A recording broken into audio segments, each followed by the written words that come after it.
You reach your mid-30s and realize everyone has their life together but you. They're climbing mountains, building their new dream career and life, getting married, having babies, and traveling the world, while you're asking ChatGPT what to cook for dinner on a budget for you and your partner because you're starting from zero yet again. If you're thinking, I also wasted my 20s, is it too late to start now? You're not too late. There's still plenty of time. Just ask Bilbo Baggins. He was 50 when adventure knocked at his door.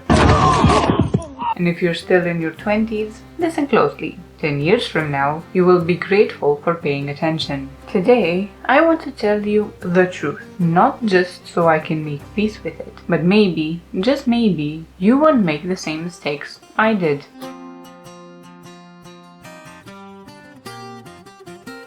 Good morning, lovely dreamers, and welcome to another video. I just wanted to say hi. This is not a story of overnight success or how to get rich in your 20s or even how I got my crap together in my 20s, because this is not how it goes in life for most of us. This is a story of slow rising, of getting it wrong and getting back up time and time again, of dreams delayed, written in a diary and forgotten, but never really gone from the mind and the heart. So if you're feeling behind, come sit with me, because you're not alone. Just look at me. I'm 35 now. God, I'm 35 now. And if I'm honest with you, brutally honest, most days I feel like I wasted my 20s, especially when I look at the younger generations and see how impressive they are and how much they get done by 25. I feel like I wasted my time not with parties or drama, no, but in a way that's quieter, lonelier, and far more common than we'd like to admit. The confession. How I got stuck in a loop and called it evolving. Looking back now, my 20s weren't all bad, even in the worst of times. I did check some very important boxes from my to-do in life list. After a heartbreak at 22, I learned what true love actually looks like and feels like.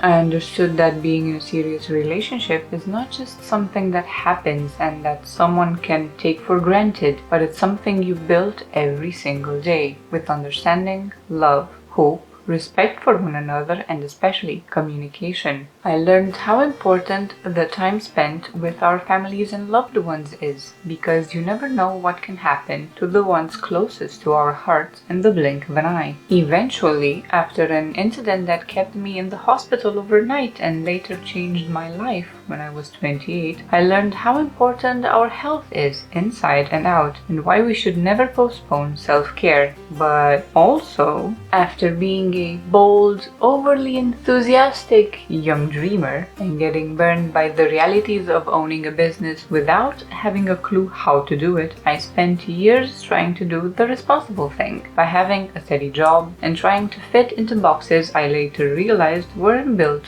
for me, trying to be smaller, quieter, more realistic, trying to make my dreams less weird, less bold, less me. So I stayed stuck in comfort that slowly turned to chaos, stuck in fear that wore 1,000 clever disguises, stuck in an ego that whispered, stay here, you're safe, in environments that drained me, in fears I disguised as logic, in habits that felt like freedom but were really just avoidance. I thought small. I stayed quiet. I hid the bright, brilliant parts of me because I didn't know how to be me in a world that rewarded something else. I tried to fit the mold, and when I couldn't, I collapsed into shame instead of building something better. And the truth, I wasn't lazy, I was lost, and I got good at pretending, at surviving. I called it being low maintenance, logical, and humble, but really, I was scared. I didn't challenge myself, I didn't bet on myself.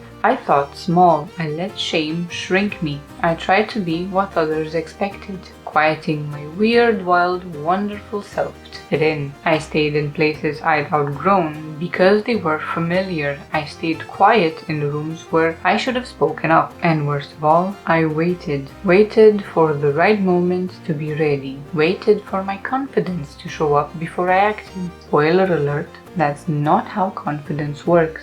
I was like Neville Longbottom in year 1, unsure, invisible, almost afraid of my own shadow. But deep down, in his case, there was a Gryffindor heart that eventually shone. And me, I embraced my own Ravenclaw heart. I just hadn't let it out yet. Together with my husband, we moved around Europe a lot because we had every good intention to change something, to make our lives better, to switch our environments and circles, and to force ourselves out of the comfort zone. But we always fell back to the same old patterns. I didn't build systems. I let chaos rule my work life, my home, and my personal life. I planned my dreams endlessly, but I never really did the work to see them come true, even though I talk about it constantly. And the worst part, I thought I had time, until suddenly I didn't. So here are the big lessons, what I wish I knew in my 20s. Looking back, I made 3 huge mistakes. 1. I didn't invest in myself. Not in my physical health, my mental clarity, and especially in my financial safety. Not in my skills, not in my future. I thought rest was laziness and hustle was the only way. I thought burning out meant I cared enough. 2. I confused planning with progress.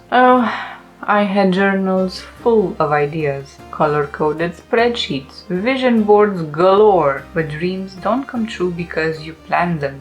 They come true because you built them. Slowly, clumsy, one step at a time. 3. I lived in survival mode for way too long. Always reacting, always stressed, always pinching pennies. Every day felt like running through a dungeon without a map, hoping I wouldn't step on a trap that could take me out of the game. Here's what I wish someone had told me. You can't heal in the same environment that broke you. You can't grow without systems, and discipline isn't punishment. It's freedom dressed as structure. And you can't move forward if you keep planning your dream instead of living it. I chased 100 paths, hoarded advice I never applied, and built beautiful plans I never started. I mistook movement for progress. I confused chaos with passion. I overthought every step until I convinced myself I couldn't take one at all. And the saddest part, I thought that was normal, but it wasn't life. It was just noise. Remember this, Gandalf didn't come to Bilbo because he was the best fighter in the Shire. He came because Bilbo had potential, and because even quiet hobbits can change the world once they leave the safety of their routines. The climb, starting over at 35. So here I am, at 35, not at the top of any mountain, but finally I'm climbing. Slowly and steadily, yes, but this time with purpose, helping others dream again, in between loads of laundry and editing videos at midnight. I'm not successful yet, but I'm showing up anyway. I have a full-time job that pays the bills while I build the dream on the side. I'm slowly paying off debt, learning how to make money work for me, not just me for it, and setting up systems to support my future self. I film YouTube videos on my bed with candles lit in the background and Aini sleeping next to me, so I can slowly grow this channel, this community, this dream. Not full-time yet, but with full heart. It's not fancy, it's not fast, but it's mine. Every week I fight through fear, anxiety, and self-doubt. And I'm learning discipline, not punishment, not pressure, but kind discipline. Systems that carry me when motivation fades. And maybe that's enough for now. I'm not chasing someone else's timeline anymore. I'm building my path brick by brick. And some days it's messy, but I'm no longer afraid to be seen. I'm letting go of perfection, of shame, of the idea that I'm too late, and I'm giving myself grace, because maybe late bloomers like me are just the ones who needed a little extra time underground, growing roots strong enough to hold them when they finally rise. Maybe we're the Nevilles, the Bilbos, the Samwise Gamgees, the ones who look small but love big and fight hard and dream quietly until one day we stop dreaming and start doing. And if you're like me, not broken, not behind, just rebuilding, then I want you to know it's not too late. You are not too late. This isn't failure. This is becoming.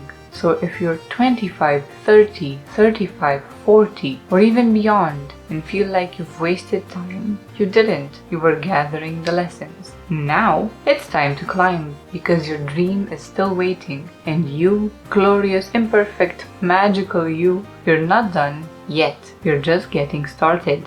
So tell me, my lovely dreamers, what would you tell your younger self? And what are you building now that your future self will thank you for? And if this video felt like a deep breath, if it made you feel seen or cracked something open inside you, then you're going to love this next one. Because starting over at 35 comes with a whole lot of wisdom I wish I'd known earlier. The kind I've learned the hard way through late night cries, broken dreams, and one brave little step at a time. So if you need hope, not hype, meet me there. And always remember to dream, follow, do.